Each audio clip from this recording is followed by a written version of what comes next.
Under this fractional reserve scheme, we inevitably become debt slaves to a ruling class of financial elite, not because they are better or smarter than anyone else, but because they have rigged the system to benefit themselves at the expense of most people on the planet. Catherine Austin Fitts is an expert on this issue. She was an Assistant Secretary of Housing and Urban Development under President George Bush Sr., and then an advisor to the Clinton administration. Let's set up a game of Monopoly and you want to buy Park Place. What I can continually do is just print money, give myself more money, lower the value of your money by printing more. No matter how hardworking you are or how successful you are, I can always end up buying you for free. So how come if you or I make up money, it's called counterfeiting, but if the banks do it, it's increasing the money supply? How did the banks get this power? This is Jekyll Island, where in 1910, representatives from the Rockefellers, Rothschilds, Morgans, and other private bankers gathered, secretly, to draft the legislation that would create the Federal Reserve. Ed Griffin literally wrote the book on what happened at Jekyll Island. Central banks are banking cartels which have gone into partnership with the respective governments in the countries where they operate. And they've been given monopolistic power over the creation of the nation's money supply. That's what the politicians handed to them as a gift, you might say, for the partnership. Now, in return, what did the bankers do for the politicians? They promised to create money out of nothing, now that they've got this legal power to do it anytime the government needs it. And since 2008, we've witnessed the greatest fake money printing run in recorded history. This financial sleight of hand disguises the costs, hides who's to blame, and leaves us as debt slaves working to pay off the bill. I found it revealing that in the same year the Federal Reserve was founded, 1913, the Internal Revenue Service was also established. An income tax was then instigated so you and I would have to pay the politicians' debt plus interest to the bankers. The problem is we have a privately owned central bank system in the United States disguised as a government-owned system. Now, if you look in the telephone book here in the Washington, D.C. area, you look up for Federal Reserve in the blue government pages, it's not there. It's in the white pages right next to Federal Express. It's a privately owned central bank. What is the proper relationship, what should be the proper relationship between a chairman of the Fed and a president of the United States? Well, first of all, the Federal Reserve is an independent agency, and that means basically that there is no other agency of government which can overrule actions that we take. There is no other agency of government which can overrule actions that we take. We have a private bank that prints money on behalf of the Treasury. The Federal Reserve prints money on a debt-based system which creates scarcity. But it puts a group of insiders in a position of having access to all the data about the economy when we don't. So you have a small group of bankers who understand the data on how the money works in the economy, and it gives them the ability to print money in a way that the insiders are protected and everybody else is drained. Catherine went on to compare a healthy economy to a vibrant torus, balanced, freely flowing, and energized throughout, in contrast to what's happening in our current economy. What you have is a system that's very dynamic, and it's trying to optimize. But intertwined in the core of it, you have a tapeworm. The way a tapeworm works in your body is it injects a chemical into your body that makes you crave what's good for the tapeworm and bad for you. You have a parasite that's very much manipulating and engorging itself at the expense of the whole. We live in a tapeworm economy where the financial elite are the tapeworm and they're feeding on us. And they don't like it when people blow their cover.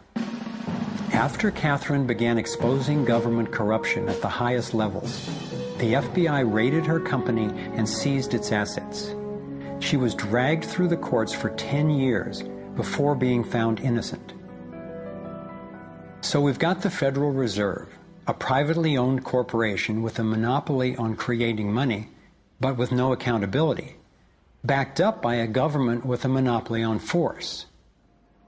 The country got sold on the Fed as an institution that would help stabilize the economy and remain independent of politics. But in fact, in close to a century of existence, the Federal Reserve has done just the opposite. Since they took charge, we've been robbed through inflation, and the purchasing power of the dollar has declined more than 96%. And the wealth gap makes it clear most of the money is going to a very few. Only 16 years after the Federal Reserve was in power, America experienced the Great Depression. My research revealed that before the big crash in 1929, the elite bankers pulled their money out of the stock market. After the crash, they used that money to buy up cheap stocks and smaller failing banks for pennies on the dollar. Among the bankers who consolidated their wealth this way were the Rothschilds, Rockefellers, and Morgans. A similar scenario played out in the 2008 financial collapse, with the same bankers benefiting. In the years leading up to the collapse, the biggest banks, including Bank of America, Citigroup, and Chase, controlled by the Rothschilds, Rockefellers, and Morgans, were bundling and trading bad loans that they knew would eventually fail. It's like putting rotten oranges in a box and selling them as grade AAA. The bundlers of the debt knew it was only a matter of time before someone would open that box and see that the content was worthless, since they were the ones who packed the boxes in the first place. When the rotten oranges, what we hear about as unsound loans, derivatives, and credit default swaps, were finally discovered, everyone was impacted. People lost their homes, their jobs, their businesses, and their retirements. Meanwhile, the biggest banks who created the problem in the first place were the ones who got bailed out. Why's that? Why would the Federal Reserve give trillions to the banks, even though the majority of Americans were against bailing them out? And why not help those most in need rather than the perpetrators of the financial collapse? My research led me to believe that the same people who created the Federal Reserve, the Rothschilds, the Rockefellers, and the Morgans, still control it, and they use this scheme to bail themselves out at our expense. Many of the banks created are still the most powerful lobby on Capitol Hill, and they, frankly, own the place. I'm convinced that the near collapse of the economy in 2008 resulted from an orchestrated pump-and-dump scheme designed and executed by the big bankers to consolidate wealth and power. David Icke explains how he sees the Federal Reserve rigging the so-called business cycles. Stage one, it's like throwing a fishing line out. Stage one, you put lots of money, units of exchange, into circulation. You do this by pushing interest rates down, by making lots of loans. This is the part of the cycle we call a boom. Because there's lots of units of exchange in circulation, there's lots of money changing hands. That generates lots of economic activity. That generates jobs. And as more and more money is spent, there's more demand, so companies take out more loans of fresh air money to increase their production. People get confident in their everyday lives. Hey, you know, I work for this company, they've got lots of orders, it's really going great, my job's safe, I tell you what, we can have a bigger house. Then they start to change it. What they do is they pull the fishing line in. They push interest rates up. Now, fewer people, are taking out loans, and they make the criteria for having a loan from the bank stronger anyway. And also, now, as interest rates have gone up, a larger part of people's income is going to pay back the extra interest and not being circulated in buying things. Suddenly, there's nothing like as much money in circulation, and therefore, fewer things are being bought. companies start to go down in terms of their profits, they start to shed jobs, and they start to go out of business. People lose their jobs, they can't pay the mortgage anymore of the big house they took out in the good times.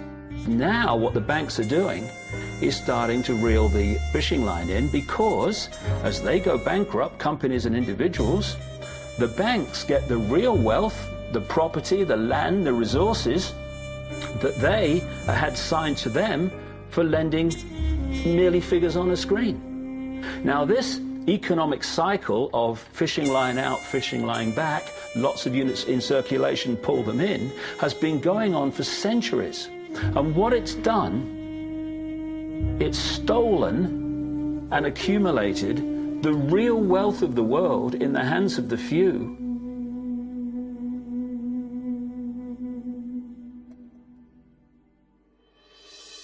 At the international level, central bankers use the World Bank and the International Monetary Fund to make more money while exploiting the resources of countries they lend to, bankrupting them in the process. The central bank of central banks is the Rothschild-created Bank for International Settlements. The elite are positioning themselves to control access to virtually everything we need to survive.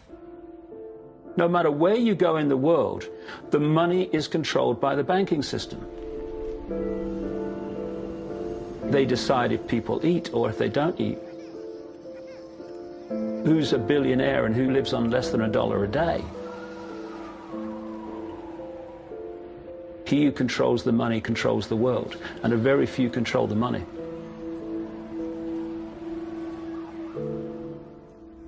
At this point, my view of the world had been turned upside down. I was struggling with the realization that the failure and suffering of so many is actually success and fulfillment for a few. The elite central bankers who fooled the world into letting them create money. They already have vast fortunes, so what is their end game? What is their ultimate agenda?